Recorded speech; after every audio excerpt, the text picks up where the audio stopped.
All right, I might as well show you guys what's up.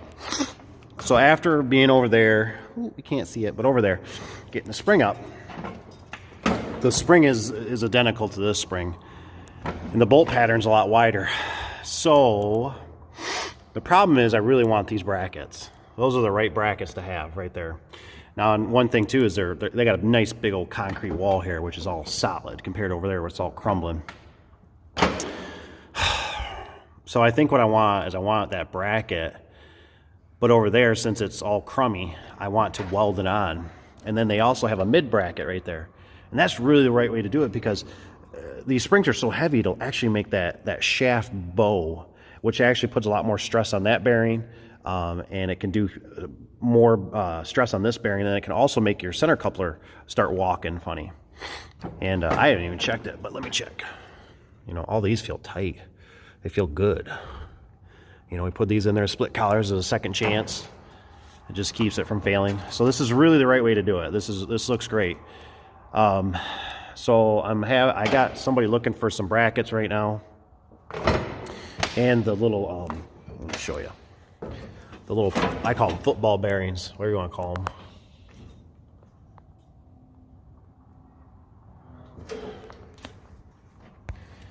So that's where we're at right now. So I have to make a determination. I want to do it right. I'm going to show you. Back to the other side, they're repairing, and here's the problem. See how this concrete's all it's crumbling. It's a mess. So somebody back in the day put those big metal brackets on, which was really good idea. The problem is that these old brackets for that old spring setup aren't big enough. You know, there's a picture of one right there for you. They're not like the other ones where they have the big slots on them.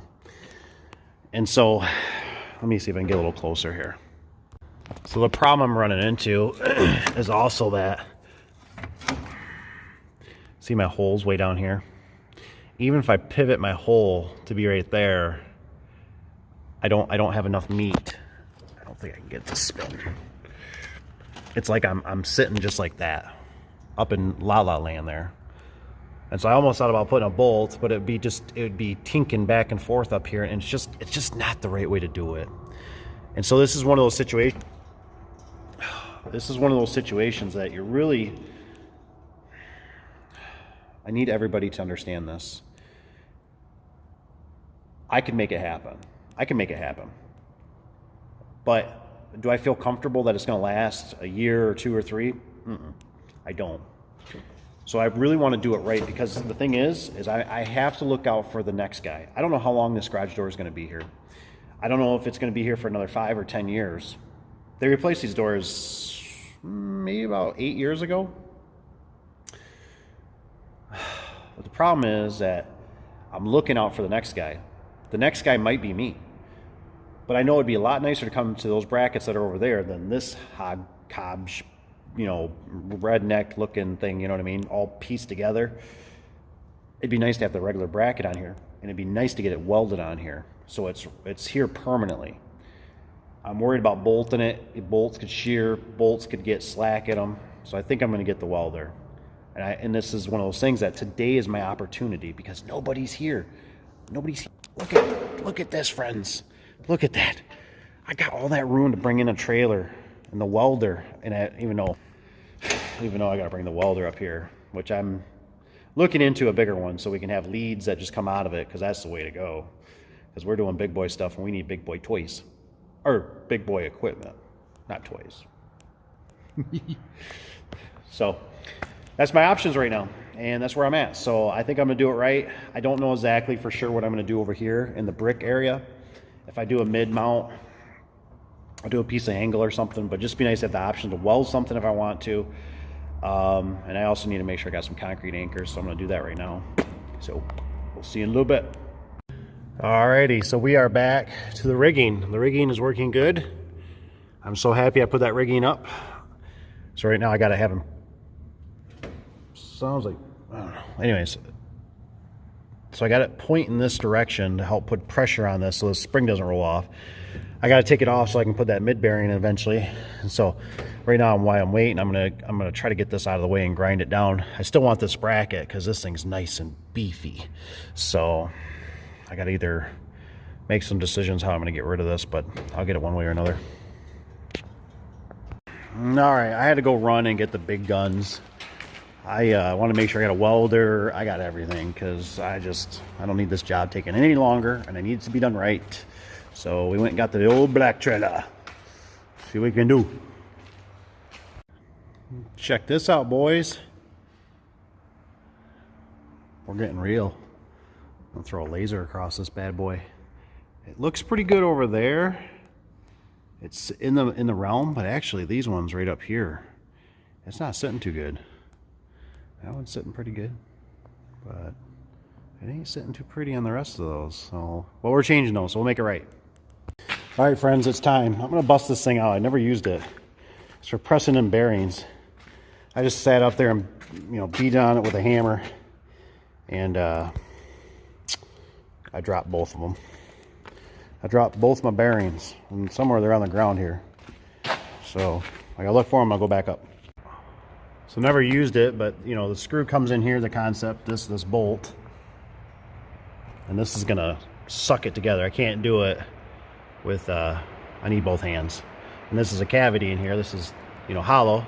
This actually fits in here pretty good, so I'm just gonna squeeze it together. We'll see how it works. Man, did that thing work nice. I'm definitely getting the guys some of those because that worked super nice. Just squeezed it right in, no banging with the hammer, no slipping. Super nice, super nice. Just squeezes it right together. Definitely recommend it. All right, guys, little update. We got our mid bearings in. I'm really just working on the center coupler right now. But I tell you what, this is taking a lot longer. I'm gonna basically be here a full day. Let me show you what's up there. All right, we got some light on this. So this bracket is welded, and so I ended up making the decision not to cut that off and to weld on new because nothing up here is moved. So you can see, I mean, just everything's falling apart. I mean, it's all just falling apart. So this is staying. This has been fine over the years. It's had a lot of torque and stuff on it, so I'm just gonna let it be. Ended up just through bolting right there. This is what I needed though. I needed the slots. So that's all working. I mean, you can tell, I mean, over the years, this thing's come out. I mean, we ended up through bolting. This goes all the way through the building. That's how bad this is crumbling apart. So we got the mids there. Those are working good. So it's pretty much, I was just gonna get the center coupler. I was gonna get this kind of mocked up. And then basically, I guess I just gotta run my cables and start winding springs, and I should be looking pretty good as long as the opener doesn't have any problems. Found some nice anchors. Those are concrete anchors. They swell up behind there, so they fit through my holes. So those worked out good. Flatheads. Who uses flatheads anymore? Kind of weird, huh? I gotta watch this bearing. This bearing's popping out a little bit. Whew. A lot longer, but it's the right way. It really is. It looks like a hodgepodge type thing, but it really is the best way to do it for what it is for this old crumbling building. I can't fix the infrastructure. All right, folks, here it is. Springs are wound. Here's another reason. I've had some good feedback from you guys, which I really appreciate. They say they always like to paint so they can see, right? I love being able from the ground to see that the spring is wound. Another thing is that everything here got scrapped. Oh, it's the end, man. Whew, you're dirty. You're dirty. That phone's been through a lot. Whew. It's about, I don't know, it's about 5:30 now. It's been a long day here. Worked out good though, because I got to own the space. Nobody's here. Man, it worked out good. I'm just happy I got her done. So my assistant here, I said, hey, I didn't know how many turns were on the spring. So I was like, hey, I said, go look at the other door, because they're identical doors. They were changed out at the same time, everything. And looky there. They were able to count from the ground how many turns were on the spring.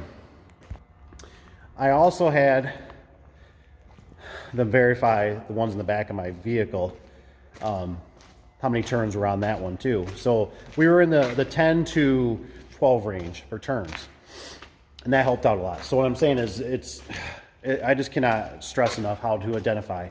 It's not that you know, I get some people, you know, they're like, I can count holes. You know, I understand you can count holes, but I'm telling you guys, in the business, if you don't want to have to always be the guy out fishing to feed everybody, make it easier for the next guy, because then it's identifiable, is what I'm trying to say. You can look at it from the ground. It's not that hard to throw some paint on it. I can tell the springs are wound. If that spring lets loose, which it could, I make mistakes too. That spring could let loose, and I can look at it from the ground and go, it lost a turn. That's why the opener's struggling. You know, all these things. I mean, anytime you can give yourself a little upper hand, give yourself an upper hand. I'm gonna go up there and up on the brick somewhere, I'm gonna write myself a little love note. I'll probably put a sticker on the door too that says that we were here today and what was done, because it's still the unknown. We ran into another problem. The other problem is I already wound the spring behind me. And all of a sudden it was like we were trying to look through Jobber, and I was trying to find the old springs so I could make sure we ordered the exact same springs, because the same springs work on that door and they work on this door and they work good. So I want to make sure for the next person we get the same exact springs. Not a half-inch longer, half-inch short, it's exact. Well, I already wound the springs. I can't really measure them. And so I kind of jumped ahead of myself. Luckily, in the garbage can, I still had the sticker on it. I still had the sticker. So what I might even do for the next future is I might even write on the cardboard, what I should do is I should write it up there too. So I have it everywhere. I mean, it's just scattered everywhere. So everybody knows that this date was later on. I got, you know, this is the spring that whoever was here, which was me here last. Man, I'm glad the store's running good. I'm pooped. And then, of course, I still got to go to the auto store, and that's another story, because one thing leads to another. Anyways, I think I'm going to wrap it up. I think I'm about ready to get out of here. I got to run back. I got to grab a different trailer. I got to come back up here. So, you know, it's probably going to be, if I had to guess, it'll be about 8 o'clock by the time I get everything wrapped up. So it's going to be a long day. So anyways, thank you guys for watching. Sorry about the quality of the video is not that good, but today was just one of those days that I had to roll, man. And so I hope you guys learned something. I'm glad you came along. And guess what? If you don't mind, for the little bit of sweat on my brow, give us a thumbs up. Subscribe if you're not a subscriber. And thanks for watching. And we'll see you in the next one. God bless and go get them. Thanks, you guys. We'll see you.